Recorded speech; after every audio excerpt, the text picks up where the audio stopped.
Hey, this is Stephen Platinum, your friend in wrestling, um, or Stephen Plattenfart, if Adam Pearce were to say it, apparently. And this is Platinum versus Raw for 11/23, 2020. So, before we get the standard Raw intro video, we get a little package of Drew McIntyre capturing the title from Randy Orton.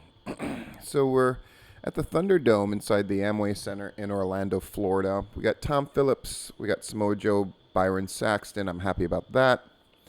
Apparently, they're going to move the Thunderdome to Tampa, which is actually interesting and closer to me where I actually work on Monday and Tuesday. I'm in Clearwater, Florida, usually.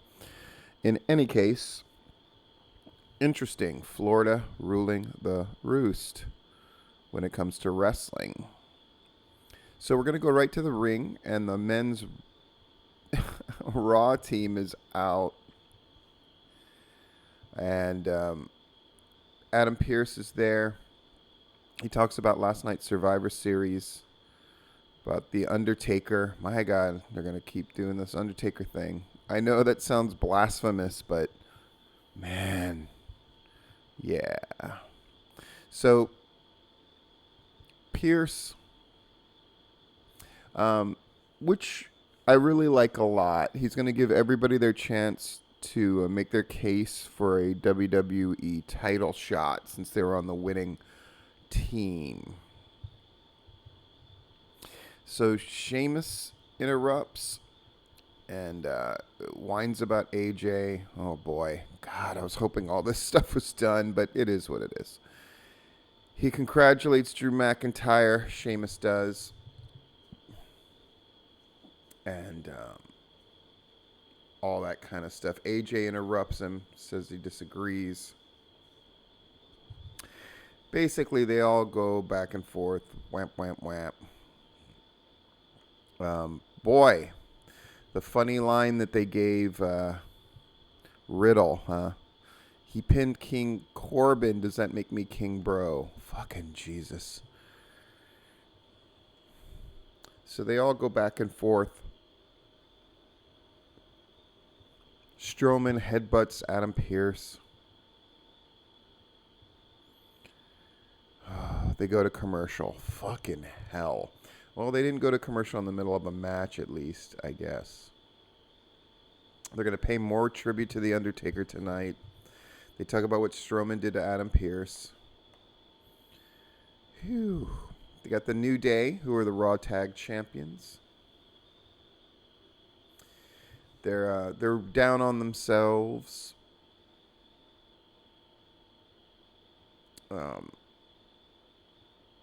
So New Day agrees to a title match with a couple guys from the Hurt Business.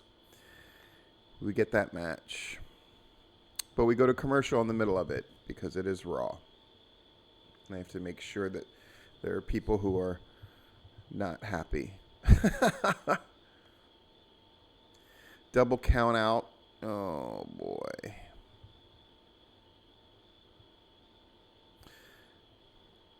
They're going to restart the match. Really stretching this. And Woods counters a powerbomb attempt, rolls up Shelton Benjamin, so they win. All right. Charlie Caruso's with Adam Pearce. So they kicked Braun Strowman out for headbutting Adam Pearce, which is actually good and makes sense. I guess that's their way of getting him out of there so they can do what they're going to do. Makes sense to me. So they have a new Raw theme song. Did you notice? I didn't. Until they brought it up. Okay. It's good that they have the new Raw theme song. Nothing says WWE is feeling the pressure than AEW changing their openings in the last 2 or 3 weeks, and then now Raw changing their theme song. Cough, cough. Hysterical, right? So Pierce, he's just had a talk with Bobby Lashley, the U.S. champion. Randy Orton walks up. And boy, Pierce is all over this show, huh? And then they show how Braun Strowman attacked Pierce again. Oh, God, Raw. So Raw defeated SmackDown in the women's 5-on-5 elimination match. By the way, have you noticed, and I'm sure some of you have, that whatever brand is in the most trouble or needs the most help gets to win the Survivor Series stuff by and large? It's really funny, is it not? But yeah, Raw won all the Survivor Series matches. This last time it was NXT, right? So that worked out. All right. So Lana is feels amazing. She's the greatest moment of her career was standing on the steps while she won. Um, she just wants to live in the moment and she's dreaming. It's all this cliche stuff that's supposed to make you a bigger baby face. I really think that's what they're trying to do. Hoy vey. Charlie's with Adam Pearce again.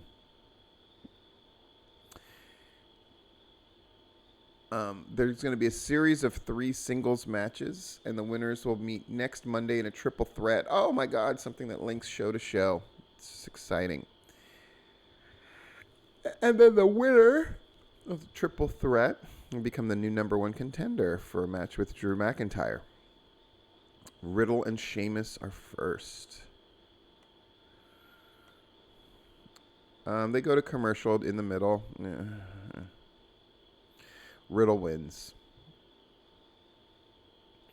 They're into the roll-ups. They're into the roll-ups tonight. Asuka asks Lana if she wants a title shot.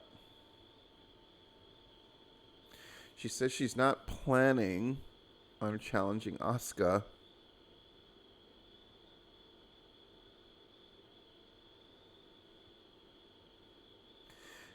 But Asuka offers her the title match anyway, and Lana seems kind of nervous about it. What the fuck?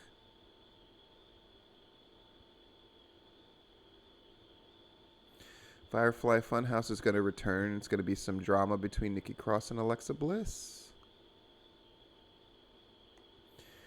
Firefly Funhouse happens. It's pretty lame. Lana versus Asuka.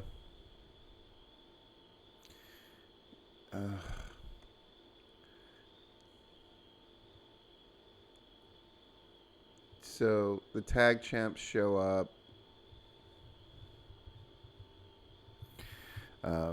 Jax scoops Asuka up to put her through the announce table, which would actually make sense. Lana saves her.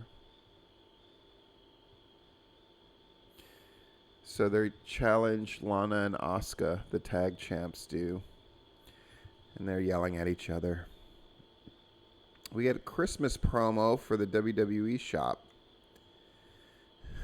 Oh, God. R-Truth is attacked by Drew Gulak. Oh, motherfuck. But the music for The Fiend comes on, so they're scared. Truth runs away.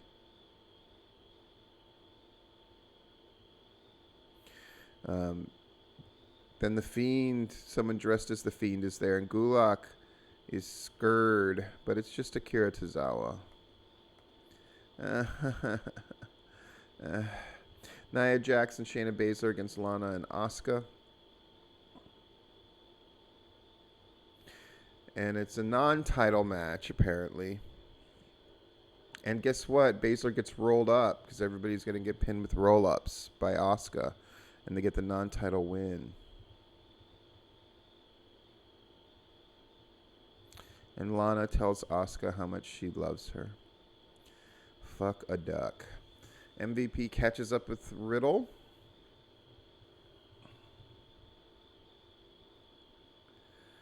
Riddle says funny stuff. Pizza flavored yogurt. Oh, fuck a duck, man.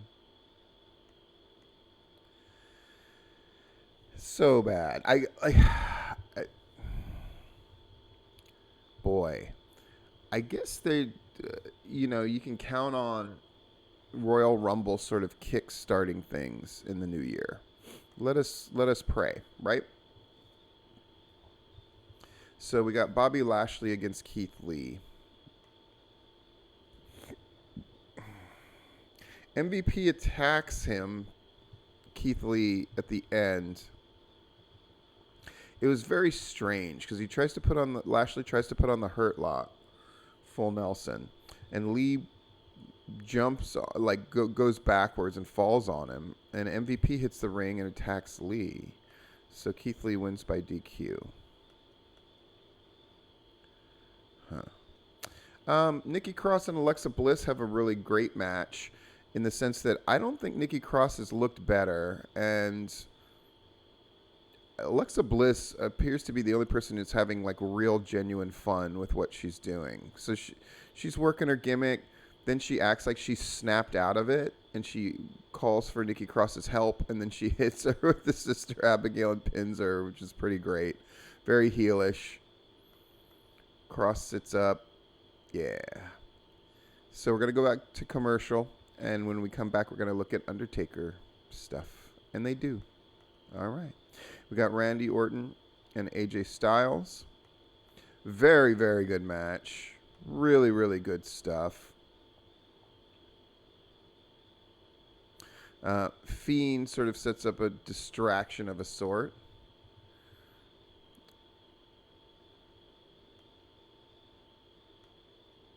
And then AJ wins it. So now we have our triple threat. We got Keith Lee, and we got AJ Styles, and we've got Riddle. And that's the end. It will be interesting because this is, much like AEW had what amounted to a very well-watched and well-received post-pay-per-view show. We'll see if Raw gets the same kind of feel. I will say, like, on paper, the show was okay, right? The three singles matches to lead to a triple threat to lead to Drew McIntyre makes sense. I think the Alexa Bliss Firefly Funhouse stuff made sense. They're making a big presence out of The Fiend. Having a million Adam Pearce segments was really weird. It's weird. There's individual components that work, but the overall feel of the show is, again, it's just way too long. It's just rough. And having to double up on matches for the New Day thing was another odd choice. But I will say, overall, I enjoyed this Raw more than I've enjoyed a Raw in recent memory. So there's that. I still get the feeling, though, that, man, we need Royal Rumble to save this Raw brand, to lead to something that feels consequential. But such is life. This has been Stephen Platinum, your friend in wrestling, with Platinum versus Rizal.